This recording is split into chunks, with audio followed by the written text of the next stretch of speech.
opesi kimbangu nakanisi na masolo tosolaki na fois passé mama na nga tomilobaki tomonaki kimbangu aleli na ndeko yakende kobimisa na Sudan ya kolobaki ngai soki lelo pasi oyo eza na Congo na Afrika ezali grâce ya bapoliticien congolais ya Congo. Toki bino pe bolobeli mai o etali mangengenge membala ya nsima na émission ekolanda tokolobela bongo mangengenge matondo mingi bobonga mapamba te bandeko balandi bakozela émission sur mangengenge bamembre nyonso ya BBMK bakolobela biso ntina nini mangengenge eye awa na Congo pe mpo na nini tosaleli yango matondo mingi. Ne nous appartient pas. Nous devons revenir à nos saintes cultures. Comblons ces vides pour enfin éviter d'aller droit au mur. Toke na mboka na bino pona ebike toza mboka moko te. Na utika nanga na ye toke yiba Congo to bano belela koko na bino koko wana koya koyeba yo akoyeba kate. Soki to songi na makomi oyo biso totangi bapesa biso bukanda Biblia oke na Matthieu chapitre 1. Okomona mama kimesa na chapitre 1 wana bande tina suka. Batangi bakoko ya Jésus.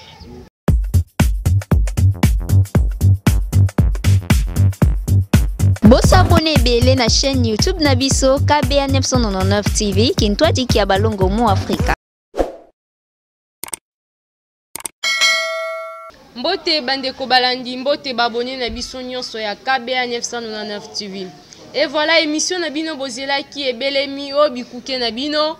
Benga papa, benga mama, benga mwana, benga bandeko banso. Pambate émission oyo elamusaka boyebi ya bayindo ebelemi o liboso na bino. Na esengo mingi ya ko présenter émission ya mokolo na bino ya lelo nengo na bino Kimesa Dinzau. Na esengo mingi ya koyambela bino moko ya bapaya na biso oyo azali bongo libanda ya mboka ya Canada bino moko bokoyoka kombo na ye mbote mama. Mbote mama Kimesa, mbote nengwa. Boni santé. Boni santé na bino.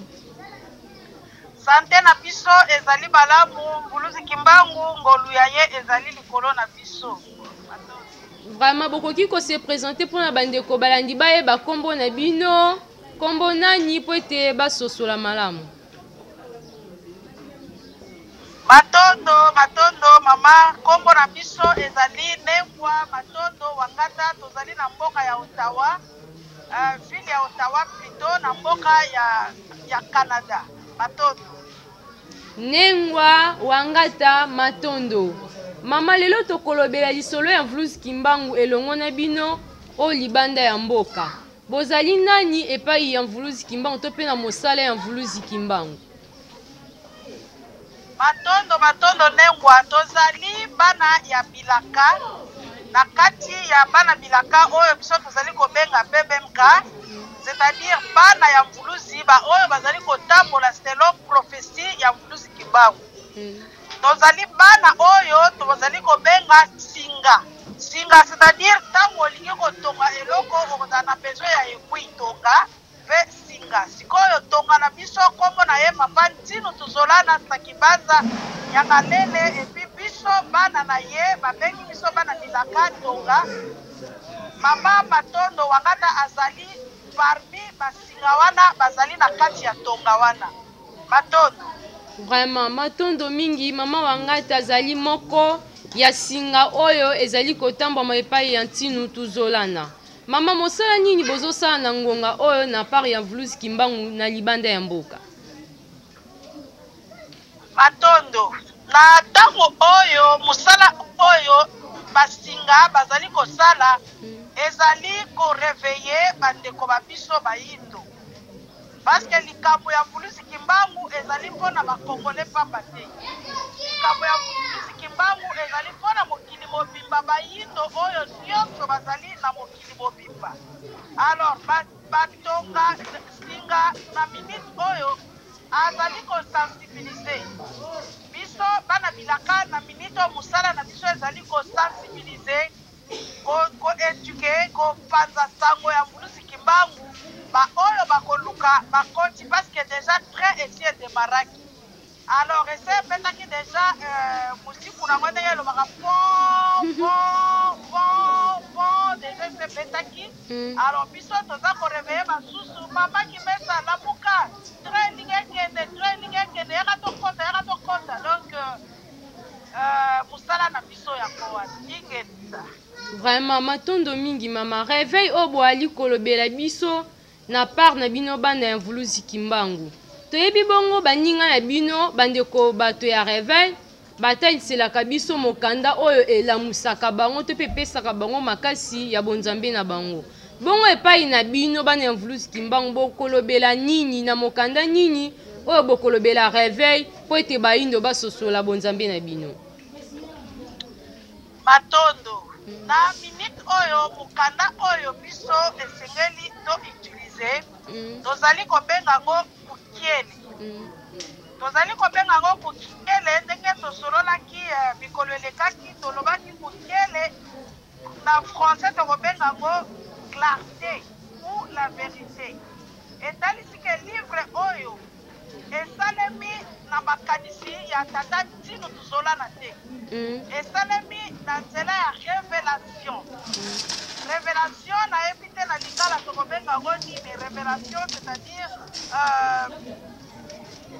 nayebi te mama kimeso bopisanga révélation na lingala tobenga ngo nini révélation ya lingala eza mwa mpasi ma révélation ya lingala aza wana apesa biso révélation botokendelo esalemi selo révélation tokoki kolobela kosakola je pense que ça je pense d'accord donc ye na nzela wana c'est-à-dire papa ntino tozolana alalaki pongi te alamuki na ntongo alobi je deviens écrivain nabanda kokoma non donc avandi mvuluzi kimbangu arevele ye alobi ngonga ekoki ntango ifweni mokili mobimba ifo eyeba verité likambo oyo mpe ebombana mingi bakosa bino mingi apesi ye mayesengelaki akoma pour que mokili mobimba bayindo minene bato nyonso bayeba ke ngonga ya kimbangu ekoki alors mokanda wana yango tobengi yango kukiele na minite oyo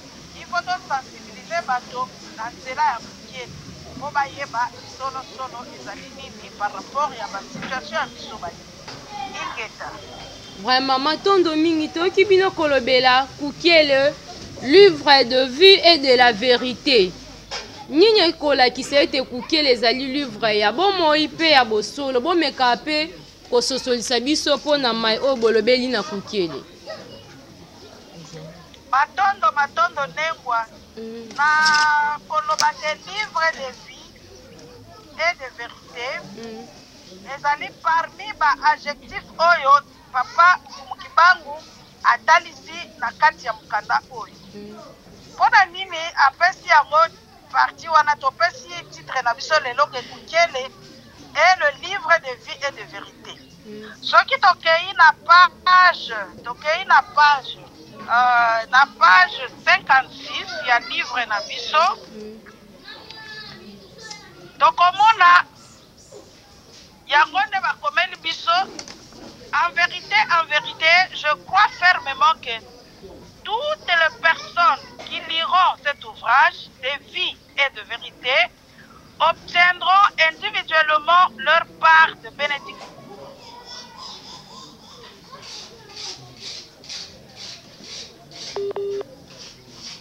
Toujours Kabino maman. Place mosusu. Na kati ya buku ya kukiele ba vérité oyo biso toyebaki te. Ba vérité oyo kati na ignorance. Donc toyebi ata muketi. Mais ntango ozotanga kukiele eza kotalisa yo biloko wana. Or makambo esalamaka bambula na 1400 na 1800 oyo papa ntino azalaki abotami te ayebi mpe ata document moko te me mvuluzi kimbangu aza koya koyebisa ye aza kotalisa ye ke omoni na periode tel mutu tel azalaka nazwa kaka exemple net na page 76 batalisi biso la première pluie marque la fin de la préhistoire mais siko ntango ozokotala baévénement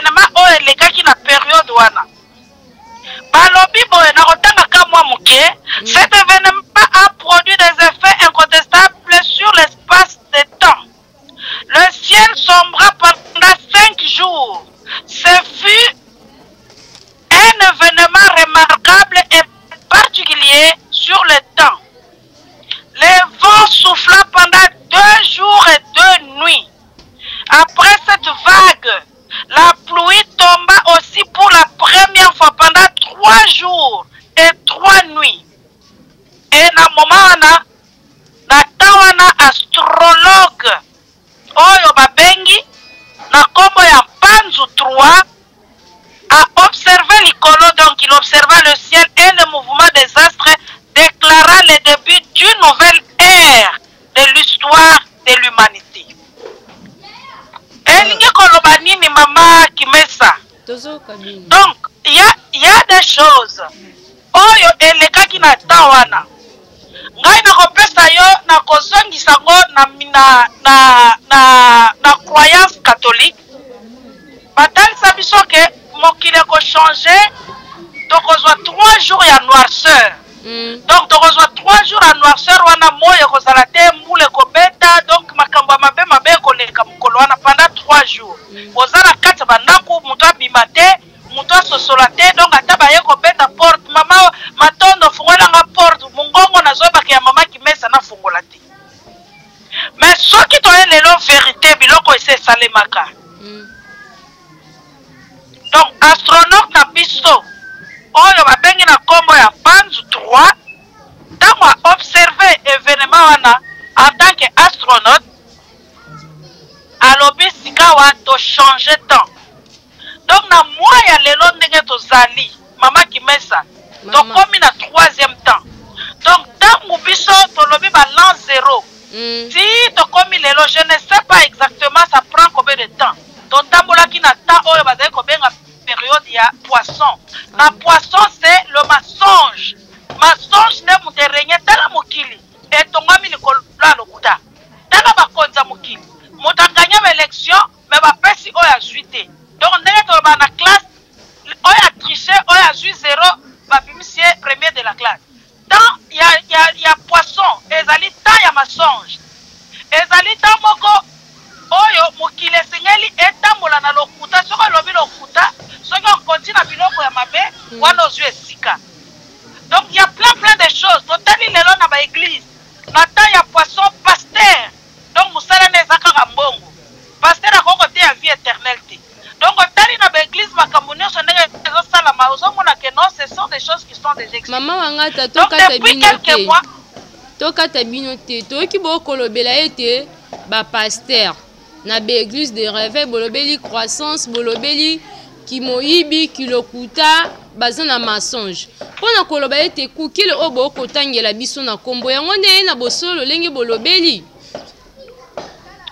uke matondo mama ukele eye na busolo ukele eye na busolo pourquoi parce que ezoko talisa bo moto na yo ezoko talisa lolenge sengeli otambola ukele yeli biso na temps ya kitoko temps oyo toza kokundola ba prophétie ya Mvuluzi Kimbangu ukele ye na bosolo parce que Mvuluzi Kimbangu nde mutapesi maloba na ye ukele ezali kopesa biso bomoi parce que tango na minute oyo olinga te je le dis encore na temps oyo biso tokomi baza kobenga ngo temps ya verso ezali temps ya bosolo.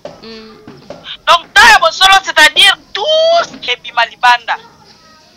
Donc na minute nyonso okosala kobombana mama Kimesa kobima même ata olobaki okotaki ka batu mibale bakotaki réunion mama okoyoka kaka ojo ebimi na mutu mususu bazaki mibale toza kosola biso mibale ojo ebimi o wana trahiro kuna o akebwe parce que tokomi na temps ya vérité temps ya Kimbangu. Donc tokomi na temps ya vérité temps ya Kimbangu olinga te tokomi na temps wana matono mingi yango na partir ya kokele ezoko ede biso ya kotalisa batu ke bongango ebele matono mingi nengwa limbole na biso objectif ya ntinu tuzolana aye kosala nini na elaka ya Mfumu Kimbangu mission objectif ya ntinu tuzolana kukele oui tomoni tuzala bankeluka tuzala makongo balivre oyo komama déjà avant kutu ye akoma objectif ya ntinu tuzolana eza nini mama na biso diata bamuna ntima solola bien matondo papa Nkozi objectif ya papa tuzolana oyo biso tozali kobenga sa majesté ntinu tuzolana ntinu Congo objectif na ye na minute oyo tokoki koloba ya yambo d'abord azali kolanda oyo Mvuluzi Kimbangu azali kotalisa ye ke sala boy suka nango ezali ya munene ezali ko restaurer puis ko installer kiti ya bokonzi ya Mvuluzi Kimbangu na mabele ya Congo. Il a demandé des années Mvuluzi Kimbangu tango abandi misala bapesa ye mokongo na mboka Congo. Il n'a jamais été reconnu na mabele ya Congo. Lelo soki opposé ngai question, opposé mutu nyonso ba oyo biso tobotami après indépendance na nzela ya président na biso Mobutu, ta oyo biso toyekola tozaka na cours religion école ezalaki kitoko makasi bozotanga. Mais par rapport à Kimbangu, je sais pas ba o batanga na église kimbangiste na ba école kimbangiste, mais biso totangi na ba école catholique officielle. Mais quand on arrivait à l'église kimbangiste, la seule chose oyo biso to retena, quand on te pose la question qui est Kimbangu, juste est un prophète. Nengo na biso. Relation ni kati ya Mvuluzi Kimbangu. Alors congolais esengeli ayeba yango. Donc musala ya Tata Tino azoko conduire misala wana po congolais ayeba qui est Kimbangu, congolais ayeba pe papa Mfumu Kimbangu azwa esika na ye na kati na mboka na ye. Matondo mingi na nengo na biso. O eza émission eza en direct. O sepeli na koleka na émission loba ntini tuzolana azali nani. Yango bomoni nengo na biso na kati ya mboka Canada. Ye azo pantanteke. Nengo ntini tuzolana alobaka akutana kina Mfumu Kimbangu. Tini tuzolana akutana kina Nkolo Yesu. Bino bana bebe mka. Bokwaya pesi Jésus-Christ.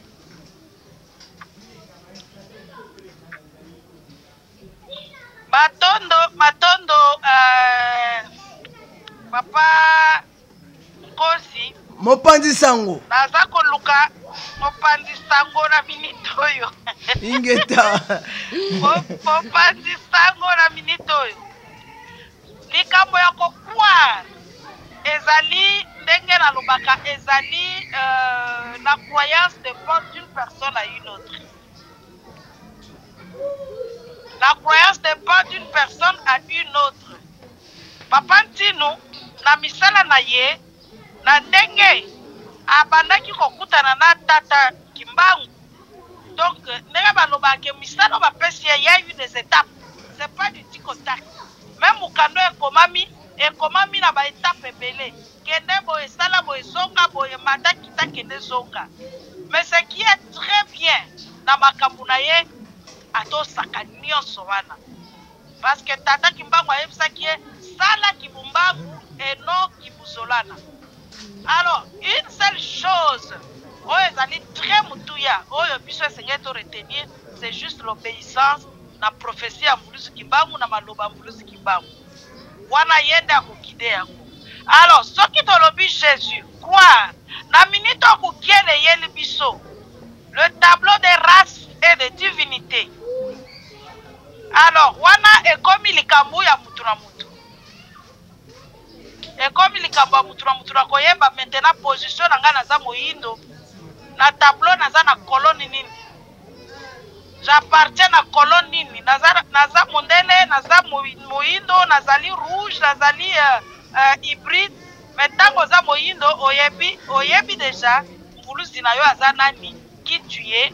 Alors je vois pas pourquoi tango mwana ya oyo babengi mwana ya BBMK tango azali ko comprendre. Et je me vois très mal, je ne peux pas dire la place ya batu nyonso. Donc mutu aza na position na ye. Pona yo nengwa. Jésus-Christ pona yo zoka ye nani? Pona yo. Pona ngai Jésus-Christ. Na ndenge to koli. Na kati ya famille chrétienne. Na dépassé 50 ans.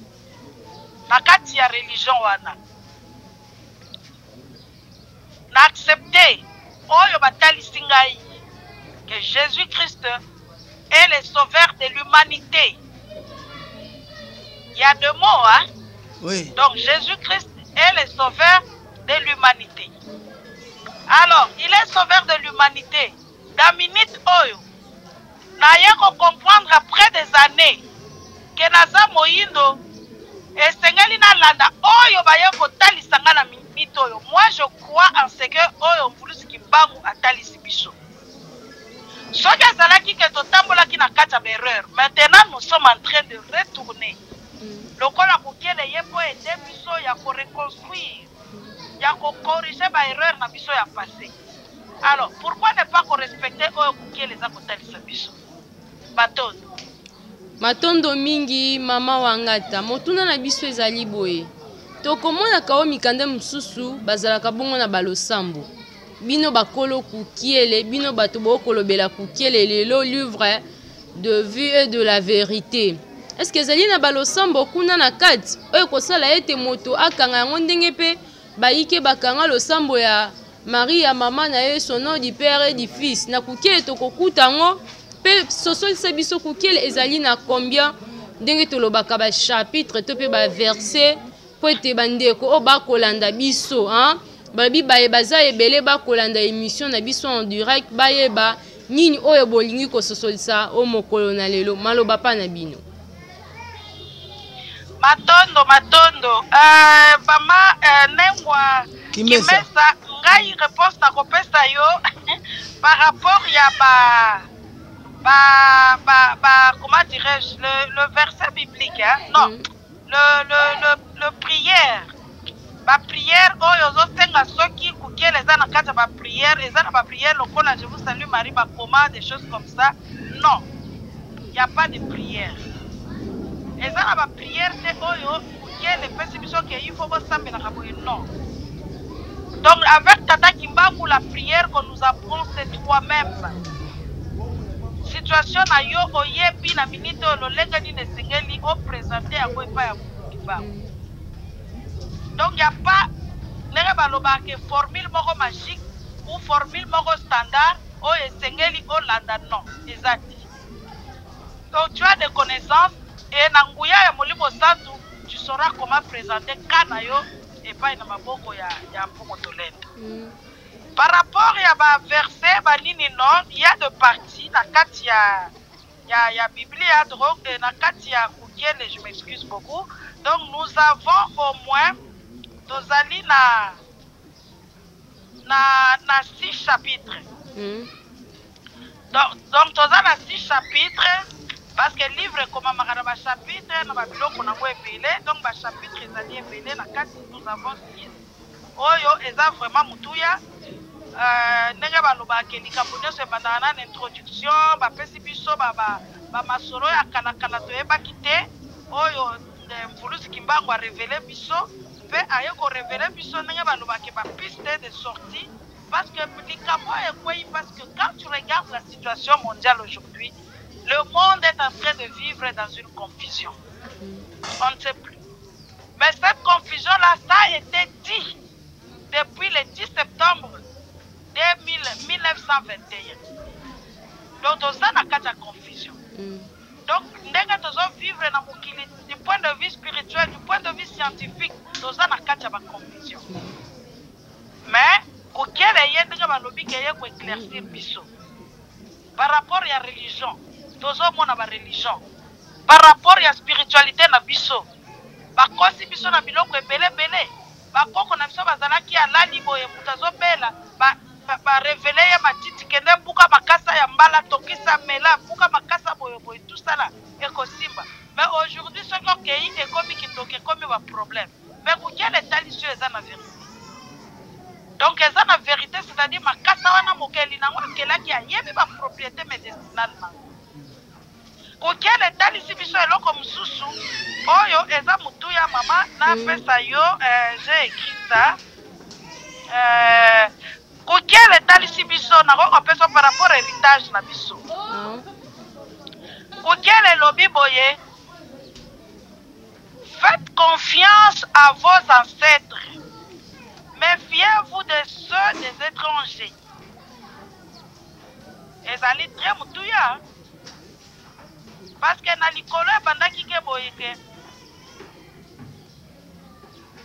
celle que nous avons héritée ne nous appartient pas. Donc, à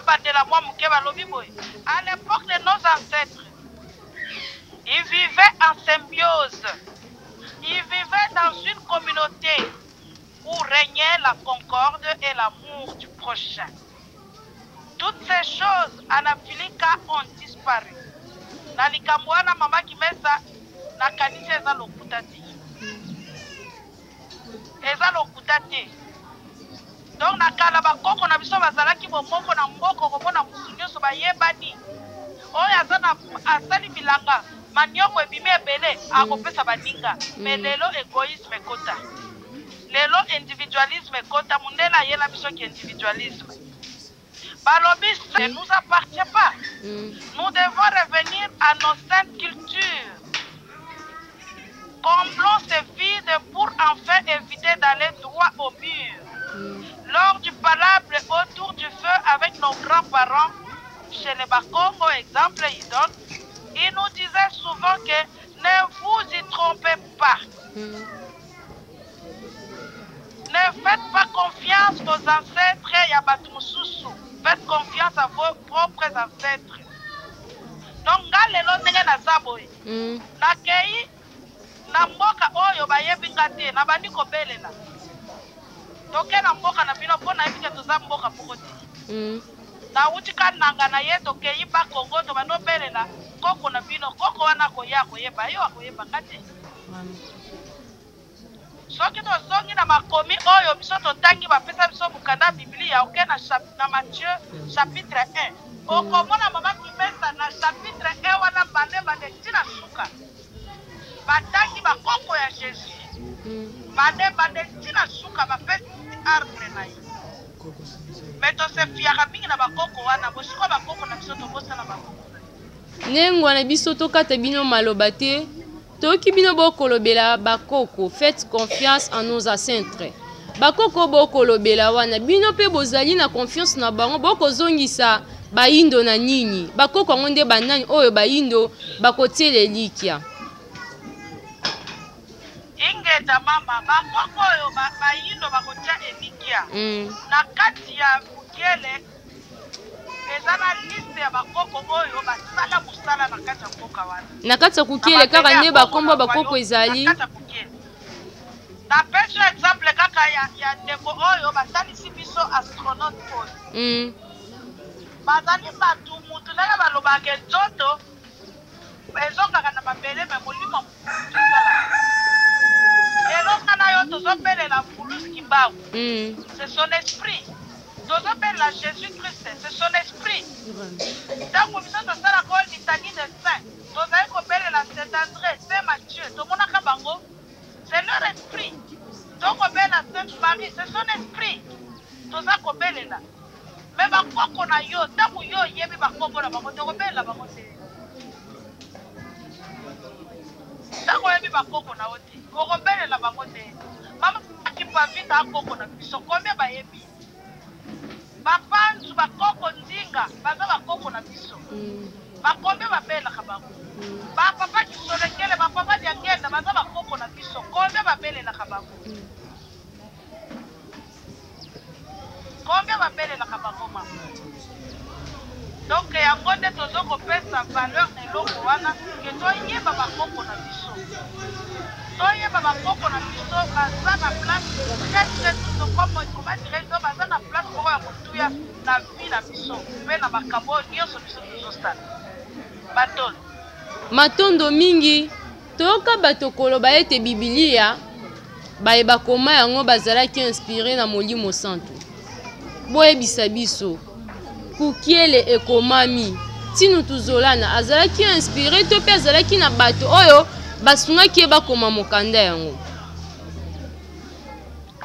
Batondo makambo ya kukiele na kobandana na Biblia nga na puti kaka Bible bateki batie na marché toke tosombi. Le reste toyokaka bongo bato bakomaka bazalaka inspiré ezali livre buku ya bosantu ndenge bakomaki. Je ne saurais pas trop expliquer au wana parce que je n'ai pas trop d'informations. Mais par rapport à Tantino Tuzolana, la façon dont il a écrit les livres, Est-ce que bato basungaki ye? Je te dirais non. Ezalaki ndenge nini? Ezali ndenge bino bolobi bavunda ovandi oza na grâce wana ya vision. Parce que mokonzi ndenge balobaki si tu es en connexion avec le ciel, bakofongolo mini. Donc le ciel c'est-à-dire le monde supérieur. Donc il a eu cette grâce ya kozala en relation avec le monde supérieur. Kokosolona na mbulusi kimbangu afongole miso amona ye.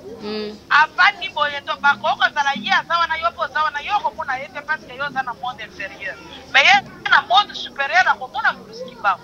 Akoya ayebisi ye mon fils kapana pili comment soit papier comment makambo nyonso. Il faut otia yango na marché donc mokili mobimba il faut batanga ngo. Alors wana tokobenga ngo nini? Donc il a écrit la grâce et la révélation à Mbulusi Kimbangu. Donc la zone elle est sous ses amaloba na été, amaloba ya Mbulusi Kimbangu. Il a fait aussi la découverte il y a beaucoup de choses pour la yo pour la ga les lots de tozotanga buku ya kuye matondo. Matondo mingi mama. Bomeka kososolisa bandeko balandi. Pamba te lelo tomona mikanda ya bapaya. Tokolobela mingi mikanda ya bapaya. Po ete batunaka pe. Bino boteyaka kimbangu boteyaka na nini. Ekopesa yenge mingi soki bandeko o bandimela Mbulusi Kimbangu bakotatola sango ya kukiele lolenge bokopesa bango na mbela oyo. Eske kukiele ekopanzana pe mokili mobimba toyebi wi. Ekokoma ndenge pe Biblia ekomaki te tokomona yango ba place mosusu ekiti ba pri oyo be église na be église ekomi oyo bimisi Bible na yango. Bato ya catholique baza na Bible na bango église de réveil bato boye boye. Na kukiele ko bima pe bongo te bokwa sire ba indo mayenini ponango. Matondo, moi, Matondo Nengwa Kimesa, en ce que je sais, Namuke o Papa Ntino attaque sa rabiso Kukele au remplacer Biblia. Kukele au remplacer livre saint. Donc, ils ont un livre saint pour maman. Parce que na kati ya tableau de race et de tableau de répartition des races et divinités, pona biso bayindo livre oyo esengeli ekomama bakobenga ngo bukongo. Bakobenga ngo nini? Tokobenga ngo bukongo parce que c'est le livre sacré. Kukongo. Bukongo, voilà. Alors kukie les livres nini soki kukongo koyeza livre sacré. Boki motuna na biso. Toyoki te bolimbisi. Soki kukongo ekoya ezali livre sacré kukiele tokobenga yango mokanda nini? Kukiele tokobenga yango mokanda oyo eza koede biso po ya koreconnaître ba erreur oyo biso tosalaki. Kukiele tokobenga yango mokanda ya sagesse oyo eza korevele biso maye biso tokosana. Mama wangata. Mama wangata éclaircir bandeko balandi. Pona kolobela kukongo nani akokoma yango pamba te kukiele tinu kongo nde akomi yango na bokasi ya Mbulusi Kimbangu. Alors kukongo nani akokoma yango to sela moto mosusu akoya to pe lolenge nini? Wana na kopesa yo e ya normala mingi te parce que il faut avoir beaucoup d'éléments pour répondre correctement. Mais eloko oyo bandeko oyo baza kolanda biso bayeba que le moment viendra oyo makambo nyonso ezala instauré oyo kozala restauré makambo nyonso ekovanda kongo ekozala su oyo quand nous aurons le Congo tout puissant Congo avec K avec C donc makambo ekoshuka. Vraiment, matondo mingi. Matondo mingi, mama. Oyo, makambo epesi biso. Parce que, ndenge na yebisi yo, ba plan, oyo bazali na terre na bango sacré. Oyo biso tozali kobenga bana Israël. Baza na Torah. Toyebi Torah. Bajuif bautilisaka Torah. Toyebi ke ba musulman bautilisaka Torah. Baza na Torah na bango. Mais biso na kati awa donc nazozongela lisusu na kati ya parti oyo ya répartition de race tata Ntino ayebaka yango te bakomelaki yango na tableau Mbulusi Kimbangu atalisi ye yango mais sikoyo kana yo tozali na kati ya mboka Kongo peut-être bato bakimbangisi bakoyebisa biso bango bato baza batakamba. Mais le livre a existé. Ekenda wapi livre sacré na biso. Point d'interrogation. Donc, mais c'est pour dire que ekozonga. Mais modèle oyo yo muto akokoma, ça je ne saurais pas te le dire maman. Vraiment, matondo mingi mama. Tomoni ete na ngambo masini bakotalisa biso toali kosite to pe kokoma na suka. Liloba nini opesi pai ya bandeko balandi pe baindo baso bakolanda biso. Matondo mama Kimesa na kopesa matondo na bandeko na biso nyonso oyo baza kolanda biso na banzela ya nzinga. Tolobi boye biso mpe tokolemba te. Ngolu oyo Mbulusi Kimbangu apesi biso mpo ya kopanza sango ya ye eke mokili eyeba ye tokolemba te. Apesi biso ndenge tolobaka loboko eza na bisapise. Apesi papa Ntino mission mpo ya korestore onzambe na ye na nzela mobongo na mangengenge. Totia kiti na ye tozali kotonga bana BBMK tozali kotonga mangengenge. Tokozela ti mokolo Mbulusi Kimbangu koyebisa biso ekoki bainaugure yango. Topase na deuxième étape parce que alobaki soki bosilisi bitumba na bino bopesaka yango kandie mutu na kozwa yango en charge. Soki azwi bitumba oyo biso tozobundaka Kongo esikolama na maboko ya bakunda bipai na bipai tokóma lokola bana etike tokozala na esengo parce que mutu moko akoki kolonga Mbulusi Kimbangu azali. Apesi biso lisusu kado bajeune na nzela oyo biso tokobengaka COSEC, donc coalition des sociétés civiles, des organisations plutôt des sociétés civiles pour l'émergence du Congo et de l'Afrique. Wana apesi grâce wana na nzela ya bana bilaka pesi, je peux appeler comme ça. Oyo tokobenga Mangituka aza les États-Unis pe parmi bana bilaka. Donc pour na réunir bandeko na biso ba jeune baye ba droit na bango elakisi nini? Pona nini okolala kate na 3 heures il faut tambola na bibanda po yakeno koluka mai. Vraiment. Mais tamu yo yebi droit na yo revendiquer de deni no lali nzala na kate ndako ko bitelestan na ya kolia. Lelo papa ale lobi mama ale lobi okuna bana balele reste des jours boche ba bongo na tamu. Mais tamu apesi biso nyonso na Congo. Balobi le Congo le paradis tozaki. Mais nyonso wana pona ni tozozaka. Moi je pense que grâce à l'ignorance, mais l'ignorance na biso ezali nini nani esika ni topesi Kimbangu nakanisi na masolo tosolaki la fois passé mama nanga tomilobaki tomonaki Kimbangu aleli na ndeko ya kende kobimisa na Soudan ya kolobaki ngai soki lelo pasi oyo eza na Congo na Afrika ezali grâce ya bapoliticien congolais ya Congo. Parce qu'ils ne me reconnaissent pas. Ils ne m'ont pas donné la place. Vraiment. Alors, biso, bana bilaka de telemi, oyo nyonso akoyoka mbongo na biso, oyo akolanda biso na émission, azonga nsima. Abanda mutu aloba me mpona nini ba émission ya Mbulusi Kimbangu yango ekomi lokola mandimoko. Asosola, abituna, atala esika awuta, atala bakoko na ye, atala poso na ye. Obi soki je m'explique beaucoup so que na Egypte mama Kimesa ba Egyptien ba kotuna ka yo question ba kotuno mama Kimesa Isaac mona ba zotuna il est quelle heure yo tango kotala montre na yo ko ina kuto fongoli muno kotele tako so ba lo moko ba bandi ko sekayo no ba zo sekayo pourquoi parce que na bango la kisi tala poso na yo donc regarde ta peau la couleur de ta peau on doit comprendre ouais donc Tobita la couleur ya poso na biso. Nous a posonné. Lelo oui c'est vrai, donc comment le anglais, donc comment le français, donc comme il va docteur, donc comme il na ba maîtrise, donc comme il na ba classe belé, donc comme il va astronaute na ba boko, donc ça na ba astronaute to ba za ba problème. Ba ba zo ça na ba NASA, donc ça na ba docteur, donc ça na ba chercheur na bien. Là, pour la bisika bokuta.